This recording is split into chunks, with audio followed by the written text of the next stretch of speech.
bom sábado, sejam mais uma vez bem-vindos à revisão da lição da Escola Sabatina.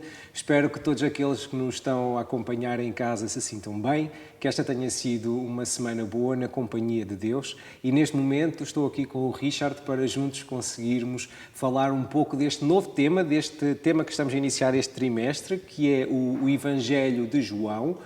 E vamos ter vários temas que nós vamos falar. Tivemos agora há pouquinho ainda, acabámos de ver o Evangelho de Marcos e de estudar o Evangelho de Marcos e agora temos a bênção de estudar este novo tema que é o Evangelho de João.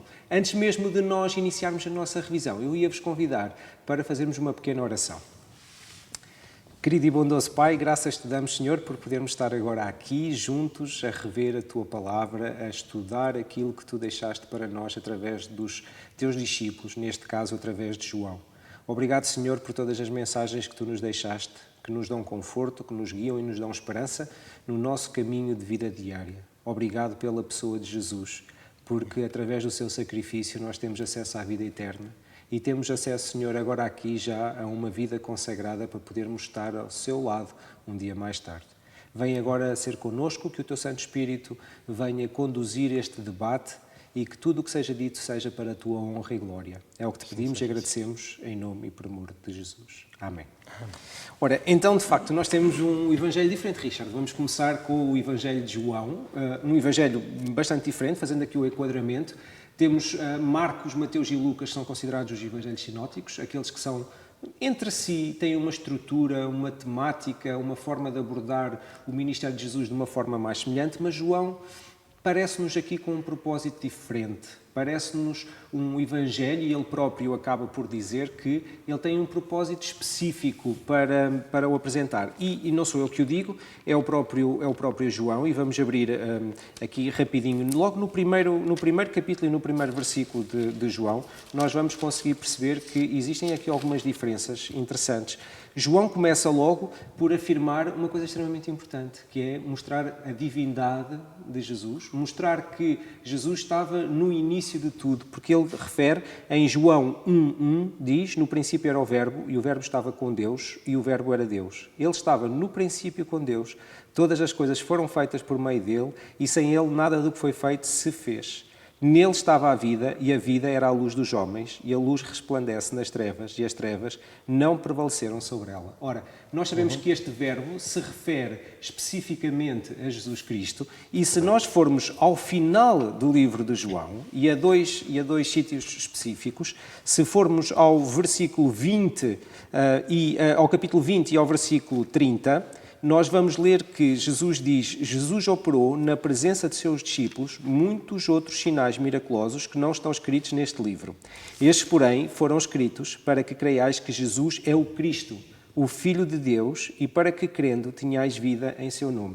Ora, João é ao mesmo tempo um discípulo que me deixou aqui um certo amargo, porque João acaba o seu livro com esta passagem. Em João 21:25, diz assim: Jesus fez muitas outras coisas. Se cada uma delas fosse escrita, cuido que nem ainda o mundo todo poderia conter os livros que seriam escritos.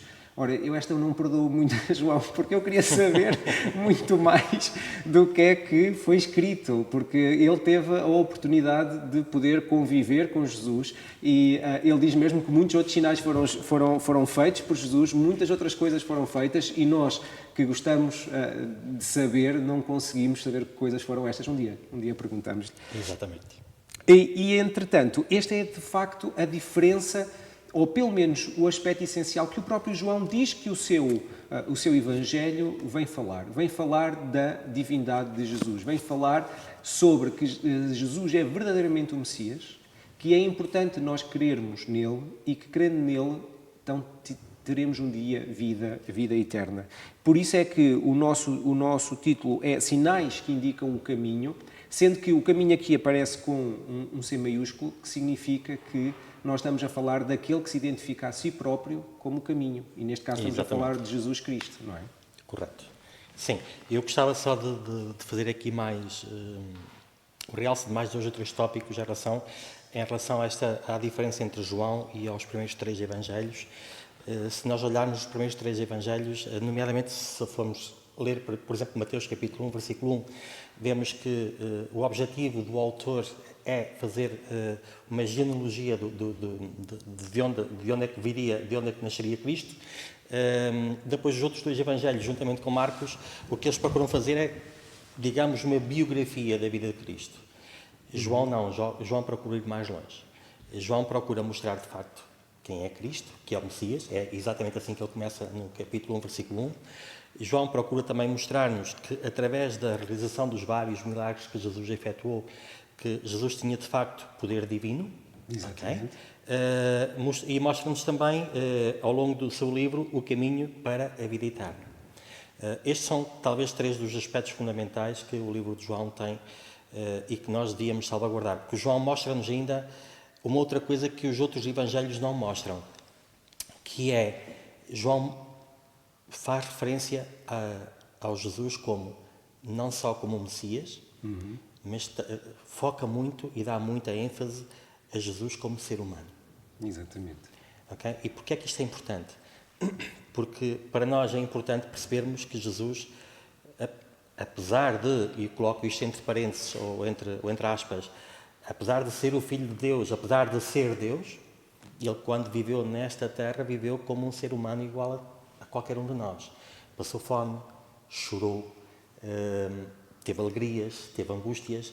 E por isso é que há mesmo um versículo que diz que ele, tendo sido como um de nós, pode francamente conhecer as nossas lutas, conhece as nossas dificuldades e ainda assim mostrou-nos que, sendo humano, é possível, com a ajuda e com uma relação muito íntima com Deus, vencer o mal. E foi isso que essa vertente humana que é realçada em João nos vem dar também a nós algum alento e nos vem também dar a nós alguma esperança de que basta estarmos junto de Deus, basta estarmos com Ele, que as dificuldades virão na mesma. Não tenhamos dúvidas. As dificuldades vêm para o cristão, as dificuldades vêm para aquele que crê, para aquele que não crê. Mas é diferente a forma como as dificuldades são encaradas, sabendo que temos Deus do nosso lado. Ora, se Deus é por nós, quem será contra nós? Quem será contra nós, exatamente. Ora, então uma das coisas que nós também vemos em João é que nós começamos a falar de sinais e milagres. Temos uma distinção que é feita, mas temos que o primeiro sinal de que Cristo não seria apenas mais um profeta aparece-nos em Canaã. Nós sabemos que existem umas bodas, esta passagem é subejamente conhecida, mas se nós formos a João 2, 1, 11, nós conseguimos ver que Jesus está em Canaã da Galileia e está numas bodas, ou seja, numa festa de casamento, que não é tradicionalmente como nós conhecemos agora, não é? Que vamos ao copo d'água e a seguir ao copo d'água a um bailarico e depois no fim toda a gente vai para a sua casa. Não, isto era uma cerimónia que se demorava por dias. Então, nós temos aqui o primeiro problema, que é, ali estavam não só os seus discípulos, mas estava também a mãe de Jesus, estava Maria ali naquele momento. E acontece que, naquele momento, há um drama muito grande, que é acaba-se o vinho. E nós sabemos que naquela época, no Médio Oriente, era uma descortesia muito grande da parte de quem estava a organizar o casamento, que não houvesse vinho para os convidados. Era algo muito, muito grave. E então, a mãe, conhecendo, tendo criado Jesus, tendo convivido com ele, sabendo quem era verdadeiramente Jesus, vai fazer aquilo que também nós devemos fazer. Se eu tenho um problema, se eu tenho uma dificuldade, eu devo recorrer a Jesus. E ela fez igual. Ela foi recorrer a Jesus e Jesus responde: mulher, o que é que eu tenho a ver com isto? Eu não tenho ainda nada a ver, a minha hora não chegou. Mas ela já o conhecia e apesar de Jesus lhe dar uma resposta, que nos parece até uma resposta torta, não é? Se bem que o termo mulher hoje pode ser assim um bocadinho até ofensivo, até parece assim, mas naquele tempo era uma forma respeitosa de tratar uma pessoa. E também me faz lembrar uma outra questão, que poderemos falar um bocadinho mais à frente, mas faz-me lembrar aquilo que nós estudámos, e penso que até foi contigo que falámos deste tema, aquilo que nós estudámos da mulher cananeia que vem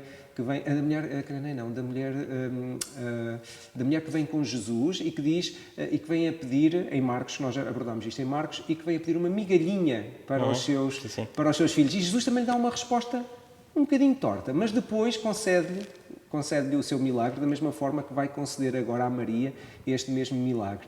E nós sabemos que a água é transformada em vinho. O que é que tu vês aqui, ou o que é que há aqui de tão significante que Jesus tenha feito este milagre para que os seus discípulos percebessem a sua missão.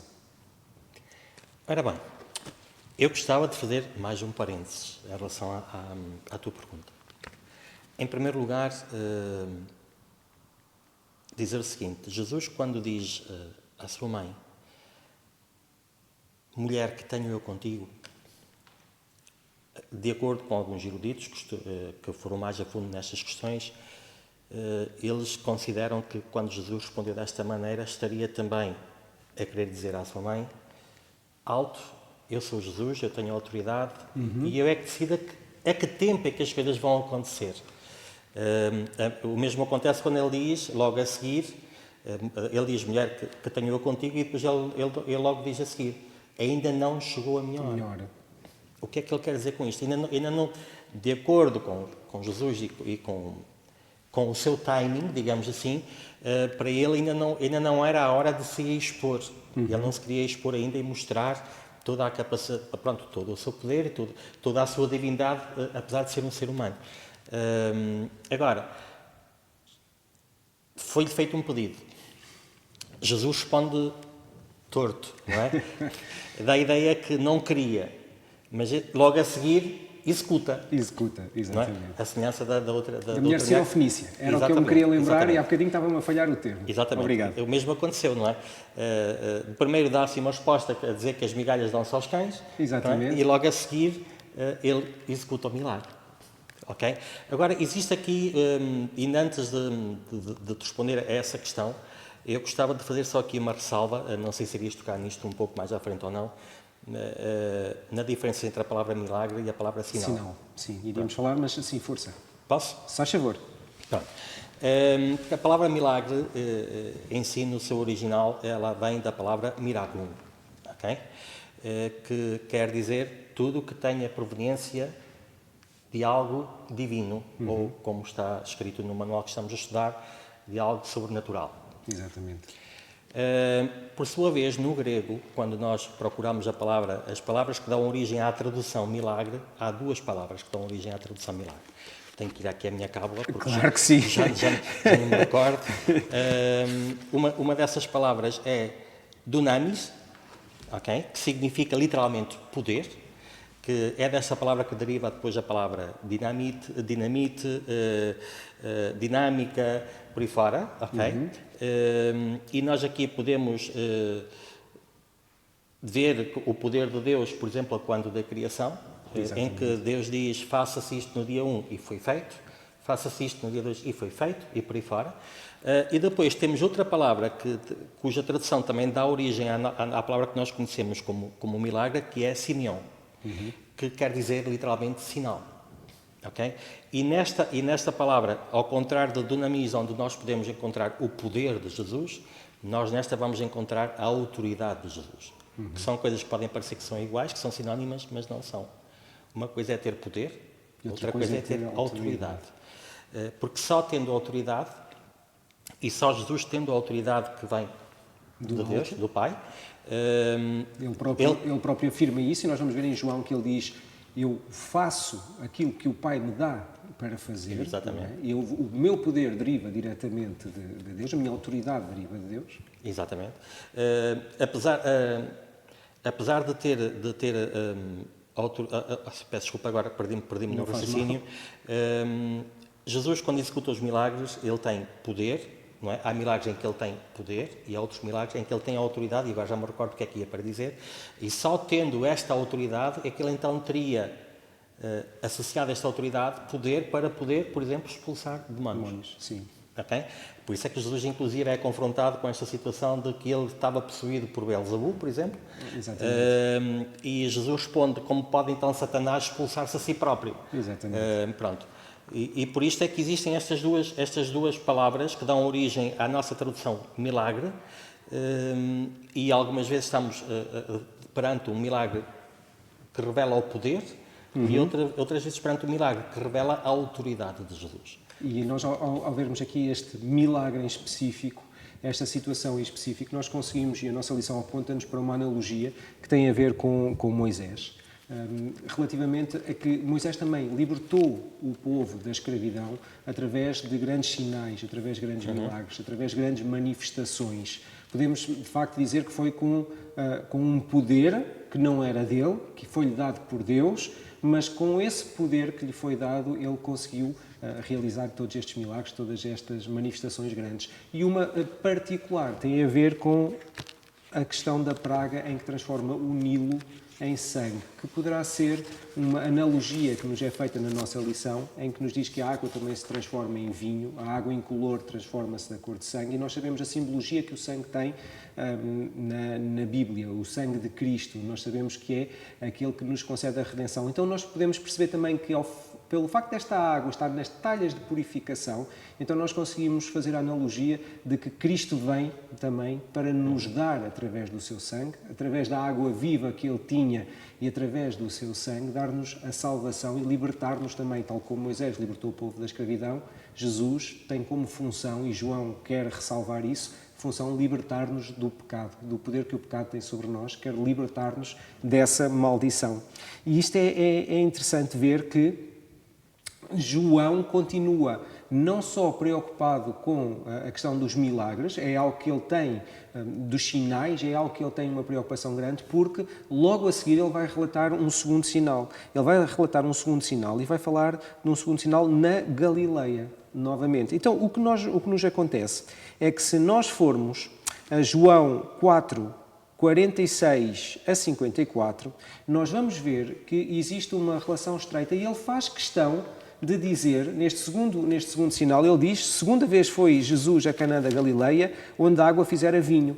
É interessante que ele começa quase como a relembrar o leitor de que, olha, o que vai acontecer agora, não se esqueçam que já houve um outro sinal antes deste. Lembrem-se, é quase como se estivesse a dizer: ora bem, quantos é que já vamos? Lembram-se deste? Foi este que aconteceu. E diz: e havia ali um oficial do rei, cujo filho estava enfermo em Cafarnaum. Ou seja, o oficial do rei veio até Jesus, estando o filho longe.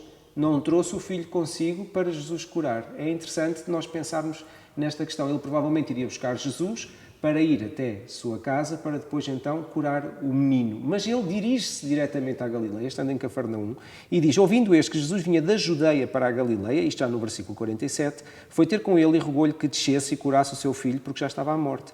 Então Jesus lhe disse, mais uma vez, outra resposta torta, não é? É interessante. Diz-lhe Jesus: se não verdes sinais, não crereis. É estranho. Jesus tem um homem que é pai, que vai ali, e se calhar tu vais-me ajudar a explicar isto, mas um pai que vai ali angustiado por causa do seu filho e pede-lhe, por favor, desce comigo, vem até a minha casa, vem até à zona perto do rio, ou seja, desce, ele estaria na zona mais montanhosa para vir até à zona do rio, desce comigo à minha casa e vem curar o meu filho. E ele diz: se vocês não virem nenhum sinais, não creem em mim. Temos aqui um aspecto extremamente importante. Que aspecto é este? Indo um pouquinho atrás, João faz questão de relatar todos estes episódios porque João pretende que as pessoas conheçam Jesus como um ser divino e não Jesus como um milagreiro. Exatamente. Okay? Porque se nós tivermos a nossa fé fundamentada ou baseada em Cristo apenas porque pode fazer milagres na nossa vida e não porque acreditamos que Jesus pode transformar a nossa vida, pode transformar o nosso ser, então nós estamos a basear a nossa vida em algo que é completamente instável. E estamos quase numa relação de troca, não é? Eu acredito Exatamente. em ti se os milagres acontecerem. Se os milagres não acontecem, então a minha fé desaparece. É assim, exatamente, porque ou então nós vivemos a nossa vida e se a determinado momento alguma coisa de má acontece, é porque Jesus nos abandonou e não quer saber de nós para nada. Até porque existe mesmo a expressão de que a verdadeira fé é quando o milagre não acontece. Porque quando o milagre não acontece, é que eu necessito de fé para acreditar que, independentemente dele não acontecer na minha vida, Jesus está ao meu lado. Exatamente. E isso é extremamente importante. Por isso é que, mais do que milagreiro, como tu dizias, João quer mostrar que Jesus é divino. Jesus é verdadeiramente o Filho de Deus. E é por isso que Jesus, neste momento, quando ele vem outra vez e faz questão de frisar João faz questão de frisar que é numa segunda vez que Jesus está na Galileia, ou seja, ele já executou ali milagres, já deveria ter sido suficiente para as pessoas que o viram e que souberam do milagre executado por ele, para saberem que era algo que Jesus era alguém diferente, não é? Mas mesmo assim é necessário Jesus vir outra vez e é necessário voltar a repetir novamente para que as pessoas possam acreditar, e mesmo assim muitas não acreditam. Não acreditam. Exatamente. Esta é que é a grande questão, é que muitos continuam a não acreditar. E poderia ser também, Jesus conhece o coração deste homem e sabe que este homem provavelmente estava a fazer exatamente aquilo que nós estávamos a dizer, que era, e Jesus sabia isto: se o teu filho ficar curado, tu vais acreditar em mim. Caso contrário, não. E é esta a fé, a mesma fé que um dia mais tarde ele vai dizer a Timóteo, não é? E vai dizer a Timóteo: tu crês porque viste, mas bem-aventurados aqueles que creem sem ver, não é? É esse género de fé que Jesus quer que eu e tu e todos aqueles que nos assistem, todas as pessoas do mundo tenham nele. Que mesmo sem verem, mesmo sem terem uma prova palpável ou tátil naquele momento, que ainda assim mantenham a sua fé em Jesus como o Filho de Deus. E então o que nós sabemos é que, diz-lhe o oficial logo a seguir, no versículo 49, diz: Senhor, desce antes que o meu filho morra. E Jesus diz-lhe: vai, o teu filho vive. E agora aqui é interessante. Se hoje estivéssemos ao pé de Jesus e Jesus dissesse: vai, o teu filho vive, eu pegava no telemóvel, ligava para casa e dizia: como é que está o menino? Mas este homem não. Este homem não podia fazer isto. Este homem teria que fazer o caminho todo de volta até casa. E é interessante que diz: e o homem creu na palavra de Jesus, que Jesus lhe disse, e foi-se. E é interessante esta questão. Então, quando ele vai a caminho de casa, nós sabemos que ele também não vai depressa, sabemos que ele vai certo. Naquele momento, a lição não nos diz isto, a palavra não nos diz isto, mas eu acredito que ao conversarmos com Jesus, nós não sairíamos indiferentes, ou seja, quando Jesus lhe diz: vai o teu filho, a segurança que deve ter brotado do coração daquele homem deve ter sido imensa, e a fé que deve ter brotado do coração daquele homem deve ter sido imensa, ao ponto de ele ir até casa sem questionar, sem dizer nada. Ele diz: então, mas que prova é que me dás? Ele não diz isto, ele simplesmente vai, ele sai dali e vai. E quando chega a casa, a primeira pergunta, quando vêm os sociais e dizem: o teu menino está bem, ele pergunta: a que horas é que isto aconteceu? E eles apontam para a hora em que Jesus teve a conversa com este homem, e ele não só creu, mas como toda a sua família se converteu e toda a sua família creu. Ou seja, os milagres também tinham esta função. De facto, eles acreditam de fazerem as pessoas ver que Jesus era verdadeiramente divino, e isto era extremamente interessante. No entanto, como tu dizias, nós não podemos focar a nossa fé só em milagres e sinais, porque a Bíblia também nos mostra que mesmo Satanás os consegue fazer. E se nós nos focarmos só nisto, por exemplo, assim, de cabeça, lembro-me de quando Saúl está em guerra e vai e pede para que lhe seja levantado profeta, e uma mulher, através, e nós sabemos que é Satanás que ali aparece como o tal profeta que fala com Saúl. Nós sabemos que sinais e milagres podem ser também feitos de forma distorcida por Satanás. Por isso, a nossa fé deve-se basear, acima de tudo, na crença de que Jesus é verdadeiramente o Filho de Deus. E é isso que João nos está a mostrar ao longo de todo o seu Evangelho, que mais do que milagres e sinais é crer em Jesus como o verdadeiro Filho de Deus e como Deus em si. Isso é importante. Mas também temos um outro milagre que nos é relatado, que ocorre num sítio específico.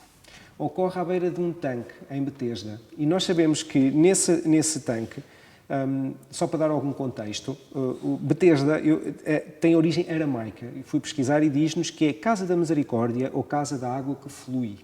E nós sabemos que existia uma lenda, existia uma crença associada àquele lugar, que era uma espécie de uma piscina, em que tinha vários patamares, onde estavam completamente repletos de pessoas que tinham deformidades, doenças e que queriam a sua cura. E sabíamos que aquelas águas eram paradas, mas acreditava-se que de quando em quando um anjo agitaria a água, tocaria na água e ela seria agitada, e o primeiro que conseguisse mergulhar na água, quando ela estava a ser agitada, ficaria automaticamente curado de todas as suas maleitas. Ora, sabemos que está ali um homem, e o texto em João 5, 1-9, diz-nos: depois disso havia uma festa entre os judeus e Jesus subiu a Jerusalém. Ora, em Jerusalém, há próximo à Porta das Ovelhas, um tanque chamado em hebreu Betesda, o qual tem 5 alpendres, ou seja, podemos dizer, 5 zonas amplas, onde estariam então, diz aqui, grande multidão de enfermos, cegos, coxos e paralíticos, esperando o movimento das águas. Diz, porquanto um anjo descia de certo em certo tempo ao tanque, agitava a água, e o primeiro que ali descia, depois do movimento da água, sarava de qualquer enfermidade que tivesse. Ora, estava ali um homem que havia 38 anos se achava enfermo. 38 anos. Para nós até pode parecer, é muito, sem dúvida, mas nós temos que nos lembrar qual era a esperança média de vida daquelas pessoas, que não é a nossa hoje. Era uma esperança média de vida menor ainda assim. Ou seja, nós podemos dizer que mais de metade da vida daquela pessoa, se calhar, passou-se com ele enfermo, paralítico. E Jesus chega e faz-lhe uma pergunta que eu acho que é engraçada. Ele diz, Jesus vem deste deitado, e sabendo que estava neste estado havia muito tempo, disse-lhe, queres ficar são? É verdade. Que pergunta, não é? Essa pergunta tem uma grande razão de ser. Porquê é que tem uma grande razão de ser? Porque não nos podemos esquecer que são 38 anos de doença. São 38 anos de doença. Nós podíamos especular agora um pouco sobre isso, no sentido de que, talvez não neste caso, estou a especular, mas eu conheço outras situações em que uma pessoa está doente e, ao fim de muito tempo de estar doente, habituou-se a conviver com esse tipo de doença. E eu tenho um caso na família que me é muito chegado, que é a minha mãe, onde eu pude testificar isso, que ela fazia questão de poder mostrar que estava doente. E se os médicos lhe receitavam alguma coisa, ou se ela pudesse fazer alguma coisa no sentido de poder melhorar, ela não fazia, nunca. Por exemplo, uma das coisas que ela devia fazer e que podia fazer era beber muita água. E sempre fez questão de não o fazer. Ou seja, ela não procurava a cura, efetivamente, porque efetivamente ela não queria ser curada. Ou seja, podemos dizer que às vezes a própria perspectiva de mudança de estado pode fazer com que a pessoa, até o facto de já estar há tanto tempo doente, pode fazer com que a pessoa nem queira, porque já se acostumou àquele estado, e a perspectiva de mudança pode lhe parecer até assustadora. Sim, aqui neste caso, a pergunta parece-me um pouco contraditória, porque este homem, se não queria ser curado, não estava ali. Exatamente. Acredito eu, não é? Mas é uma pergunta pertinente, porque Jesus quer saber se ele efetivamente quer ser curado ou não. Sim, e parece que a resposta dele diz, não é que ele não tenha tentado, ele diz mesmo. Sim. E o enfermo respondeu-lhe, Senhor, não tenho homem algum que quando a água é agitada me coloque no tanque, mas enquanto eu vou, desce outro antes de mim. Ou seja, ele tenta, assim que a água começa a ficar agitada, existe uma predisposição da sua parte de se esforçar ao máximo para se ver livre daquela doença. Claro. E Jesus diz-lhe uma coisa então ainda mais surpreendente. Vira-se para ele e diz, levanta-te, toma a tua cama e anda. Ele sabia quem era Jesus. Ele conhecia Jesus. Será que neste momento ele já sabia que Jesus tinha o poder para fazer isto? A nossa lição, e quem estuda, diz que ele ainda não conheceria Jesus e não saberia quem era este homem. Então, o que é que será que motivou este homem a simplesmente obedecer? Que é extremamente interessante, que ele, sem questionar, então, levanta a nossa lição diz-nos que provavelmente ele começou a sentir, a partir do momento em que decidiu obedecer, porque tem que ser uma decisão, porque ele podia dizer, não senhor, não quero, eu vou ficar aqui e vou tentar chegar à água da próxima vez. Mas ele tomou no seu coração, sim, eu vou-me levantar. E a partir do momento em que tem esta fé, que tem esta crença, a nossa lição diz-nos que os seus músculos, os seus nervos, tudo aquilo que estava paralisado começa a fervilhar de vida e de saúde novamente, e este homem coloca-se então de pé. Ainda não era fé em Jesus, porque ele ainda não o conhecia, mas foi a obediência à sua palavra, a obediência ao seu mandamento, faz com que ele o faça. Exato. E ainda mais, uma coisa interessante, que dia era? Sábado.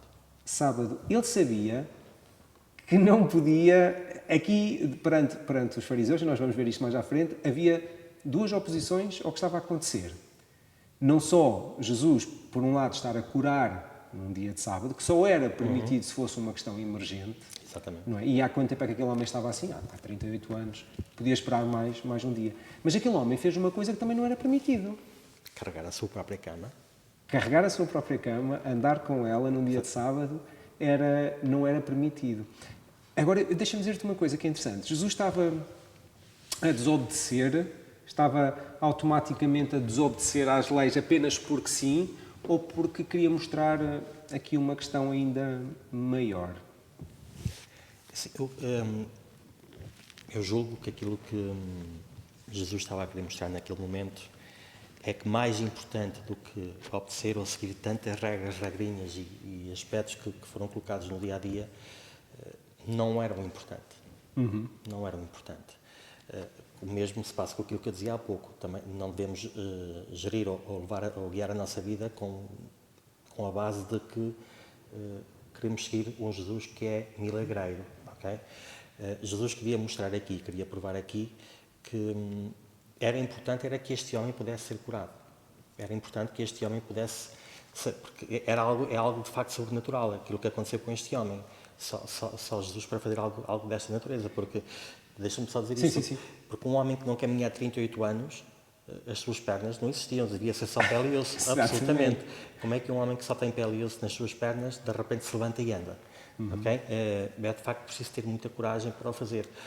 Eu acredito que este homem, ao ser confrontado, porque ele não sabia quem era, não é só preciso irmos à nossa lição, basta que vejamos na Bíblia que Jesus então encontra este homem mais tarde e ele então, aí é que ele sabe que, porque perguntaram-lhe primeiro quem é que o tinha curado e ele disse que não sabia, e só depois mais tarde, quando Jesus o encontra então no templo, é que lhe pergunta e ele diz, ele então depois de se encontrar com Jesus, então ele sabe que é Jesus, então depois diz a todos que foi Jesus quem o curou. Okay? Por isso foi de facto algo extraordinário da parte deste homem no sentido de acreditar. É de facto extraordinário também ver que ele levantou-se sem hesitar. E é de facto extraordinário ver também que, apesar de Jesus ter mostrado já por várias vezes quem era, de ter mostrado a sua divindade, vemos homens que estão ao seu redor, e agora sim respondendo à tua pergunta, vemos homens que estão ao seu redor, em que o único objetivo é procurar alguém que Jesus falhasse para o poderem acusar, para o poderem matar. Isso é a nossa lição de quarta-feira, que é impressionante pensar que, de facto, os fariseus que estão ali à volta, os doutores da lei, o mais que se preocuparam foi nesta questão que nós estamos a falar, que é no cumprimento de pequenos preceitos. E costuma-se dizer que o maior cego é aquele que não quer ver. Não é? E a verdade é que aqueles homens não queriam ver. Não queriam ver porque estavam habituados a serem eles os ícones, a serem eles as pessoas mais conceituadas, a dizerem o que era divino e o que é que não era divino. Eram quase como se a propriedade de Deus fosse deles. E é algo que eles não estavam preparados. E perante os sinais milagrosos que Jesus faz, é extremamente estranho como é que eles se vão preocupar mais com pequenas questínculas. E isto leva-nos aos versículos de João 5, 10 a 16, que diz mesmo que os judeus falam com aquele homem e diz: é sábado, não te é lícito levar a cama. E ele respondeu: aquele que me curou disse: toma a tua cama e anda. E perguntaram então: quem é este homem? E os fariseus preocupam-se de facto em ir saber quem é este homem, preocupam-se de facto em ir ter com Jesus, e nós vamos perceber já à frente quais são as respostas que Jesus lhe vai dar. Mas é se calhar para mim também, e ainda voltando um bocadinho atrás, é se calhar para mim também uma chamada de atenção, que é perante o chamado de Jesus, perante a indicação que Jesus deu, aquele homem simplesmente obedeceu. Acaba por ser um sinal para ele, mas também para, eu imagino, para os 5 patamares de gente que estava ali enferma e que pôde testemunhar. Acaba por ser um testemunho muito poderoso. E acaba por ser para mim também, que às vezes eu não entendo aquilo que Jesus me pede, mas se Jesus me pede, levanta-te e vai, ensina, fala, testemunha, eu não devo estar a colocar entraves e dizer, mas não, por causa disto ou por causa daquilo, simplesmente devo tomar a atitude desta pessoa, que levantou-se e fez. Isso é fantástico. E nós sabemos então que Jesus fez muitos outros sinais, e isto é importante que nós entendamos, mas como o nosso tempo já nos está a falhar um bocadinho, eu queria só ir à lição já de quinta-feira e falar um bocadinho sobre aquilo que acontece, que os judeus acabam então por perseguir Jesus e procuravam matá-lo, inclusivamente, por fazer estas coisas no sábado. E nós vemos isto em João 5, 16 a 18, e diz, a resposta que Jesus dá é uma resposta extremamente interessante, e diz: e Jesus lhe respondeu no versículo 17, em João 5, 17, diz assim: e Jesus lhe respondeu, meu Pai trabalha até agora e eu trabalho também. Por isso os judeus ainda mais procuravam matá-lo, não só porque quebrantava o sábado, mas também dizia que Deus era o seu próprio Pai, fazendo-se igual a Deus. E isto é algo que me deixa um bocadinho confuso e me deixa um bocadinho entristecido, é que eles não sabiam quem tinham à frente. E Jesus estava-lhes a dar esses sinais. Jesus estava-lhes a mostrar os milagres e estava a dizer-lhes que aquilo que fazia só podia vir de Deus. E ele diz-lhes de onde é que vem. E se nós nos lembrarmos, se nós fôssemos a Lucas 6:5, nós conseguimos perceber que a reivindicação que Jesus afirma de poder curar ao sábado é fácil de perceber. Jesus diz: o Filho do Homem é Senhor até do sábado. Sim. E há outra questão muito importante também, que Jesus já tinha incorporado, e se estes doutores da lei lessem de facto o Velho Testamento, aquilo que nós conhecemos hoje como Velho Testamento, para eles era simplesmente os escritos, lessem Oséias 6:6, em Oséias, no capítulo 6, no versículo 6, diz: porque eu quero misericórdia e não sacrifícios, o conhecimento de Deus mais do que holocaustos. É como se Deus dissesse: eu quero verdadeiramente um amor interessado pelas pessoas, mais do que ritos, mais do que pequenas questínculas. Isto é extremamente importante. Mas, se tu nos puderes orientar agora aqui, quando em João 5:19 a 47, nós conseguimos ver que os líderes perguntam-lhe de onde é que lhe vem esta autoridade, e ele vai responder, ele vai alegar várias coisas, Jesus vai alegar várias coisas que vai mostrar que tem mais do que autoridade para fazer estes sinais e milagres. Eu gostava de fazer aqui uma ressalva, já não temos de facto muito tempo. Na vez de te responder à tua pergunta, eu gostava de fazer um comentário. Força. Porque as pessoas, quem nos está a ver em casa, convido-as a que possam ler de facto a passagem. Agora, eu gostava de fazer aqui um comparativo com os dias de hoje e até com aquele tempo. Aqueles homens não acreditaram em Jesus naquele momento, mesmo sendo cumpridas todas as profecias messiânicas em que Jesus depois acabou por ser crucificado, ser ressuscitado, continuaram a não acreditar. 2000 anos depois continuam a não acreditar. E esta é a questão que eu gostava de colocar aqui agora. E nós, em quem é que acreditamos? Acreditamos verdadeiramente que Jesus faz parte da Trindade? Acreditamos que, de facto, Jesus é um com o Pai? Acreditamos que, de facto, Jesus tem poder para fazer todas estas coisas? Ou não? Ou somos nós apenas pessoas que procuramos na nossa vida acreditar apenas em alguém que nos pode ajudar quando temos um problema, e não porque lhe confiamos a nossa vida e o nosso dia-a-dia a 100%. Ou seja, se vamos a um Jesus on demand, quando eu tenho um problema, vou a ele, espero que me o resolva, e se não me o resolve, então a minha fé decresce. Se me o resolve, a minha fé aumenta. Ou seja, como tu dizias, estamos à procura de um Jesus milagreiro. Não, porque eu penso que é importante nós refletirmos sobre isto, porque muitas pessoas olham apenas para Jesus como sendo aquele que os pode ajudar a livrar de uma determinada situação. E não confiam em Jesus como sendo o líder ou aquele que deve guiar as suas vidas a cada dia e a cada momento. E esta é que é a questão que João procura transmitir aqui nestas passagens que lemos e que estudamos ao longo desta semana.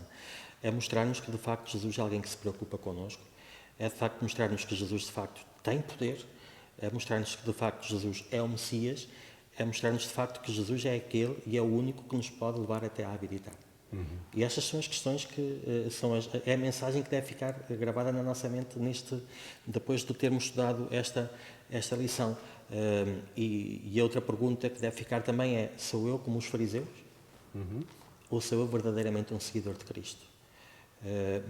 Um seguidor de Cristo porque acredito nele e porque quero que ele governe a minha vida. São estas as perguntas que eu penso que deveriam ficar na nossa mente de hoje e que nós possamos, de facto, refletir sobre elas ao longo do dia, ao longo da semana e depois de uma grande reflexão, que possamos, de facto, deixar Cristo liderar a nossa vida a cada dia, a cada momento. Ou seja, parece-nos que as lições deste trimestre, e falando do Evangelho de João, nos vão apontar, e tendo nós percebido hoje que verdadeiramente João quer mostrar este Jesus divino, quer nos mostrar este que é um com o Pai, aquele pelo meio do qual todas as coisas foram feitas e que tudo conhece e nos conhece a nós vamos vendo ao longo deste Evangelho e vamos ver ao longo deste trimestre verdadeiramente o ministério de Jesus em nosso favor. Vamos ter a oportunidade de o conhecer, tal como tu dizias, não por ser milagreiro, mas por ser verdadeiramente aquele a quem nós podemos entregar a nossa vida e a quem nós podemos contar nos momentos bons, nos momentos maus, mas acima de tudo aquele que deu a sua vida por nós, aquele que quer que nós estejamos um dia com Ele pela vida eterna e que mesmo que fosse para vir buscar apenas um de nós, teria suportado tudo à cruz, toda a dor, todo o suplício, tê-lo-ia feito, nem que fosse por um de nós. Portanto, esta é a imensidão do amor. E o amor vai ser também um tema importante no Evangelho de João, aquele que se identifica a ele próprio como o discípulo do amor, aquele que diz que se reclinou a sua cabeça sobre o peito de Jesus. Vamos ter a oportunidade também de ver isto. Mas fiquemos então com essa ideia de quem é verdadeiramente Jesus na minha vida e a importância de que Ele seja verdadeiramente o Filho de Deus e que eu lhe confie inteiramente todos os meus caminhos. Muito obrigado, Richard, por esta ajuda na revisão. Obrigado, Rui. Espero que tenha sido proveitoso para vós também rever a lição connosco. Espero que tenham podido aprender alguma coisa de novo ou pelo menos cimentar alguns dos conhecimentos que de certeza que também já têm. A Palavra de Deus é uma ferramenta importantíssima para nós. Ajuda-nos, acima de tudo, a termos a certeza de que, tal como o Richard falou e como vimos durante esta semana, de que Jesus é verdadeiramente o Filho de Deus e que Ele quer o melhor para a nossa vida e que nós lhe possamos entregar.